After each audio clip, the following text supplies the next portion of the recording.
Starting from this video, we will discuss the 4 types of elbows. We begin with the long radius elbow. Dimensional sizes of fittings are typically provided by the manufacturer of the fitting. Manufacturers issue dimensioning charts containing lengths for a particular fitting. The dimensional chart used in this course to establish sizes of 90-degree elbows is depicted here. This chart is also available in the downloadable resource section. Now, in the thumbnail sketch on the left end of the chart, as you can see here, the A dimension represents the length or center to end dimension of the elbow. To find the length of an elbow, locate the appropriate pipe size in the row labeled Nominal Pipe Size, highlighted in this example in blue. Then, below the nominal pipe size, in row A, the center to end dimension is shown. Recall the length of an elbow is equal to 1.5 times the nominal pipe size. When drawing the elbow, the center to end dimension is used as the radius measurement for the elbow center line arc. This measurement must be determined before the elbow can be drawn. In time, once the center to end dimension formula is memorized, as we have seen in a previous video, referencing the chart that you can see here should no longer be necessary.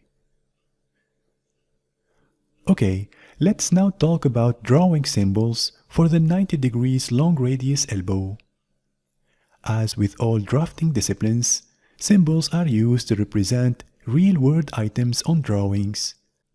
Like door symbols on an architectural floor plan or resistor symbols on an electronic schematic, piping symbols are developed to represent components unique to the piping discipline. However, what makes the piping discipline so challenging is that all pipe components, whether they be fittings, flanges, or valves, they have multiple symbols for each individual component. So, a single elbow can have multiple representations. Looking at it from the side, the top, or the end will give different symbol shapes.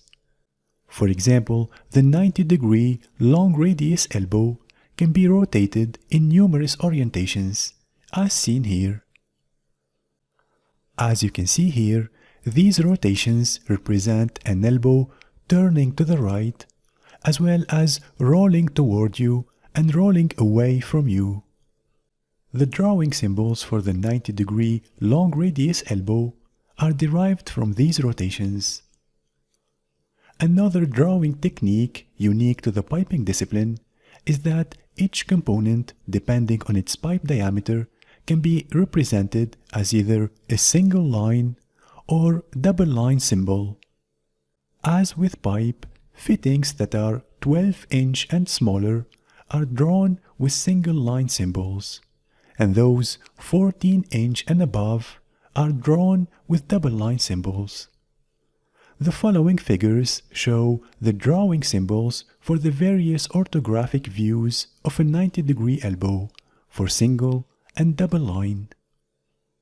Notice here that to better visualize the long radius elbow, a short length of pipe has been attached to each end of the elbow.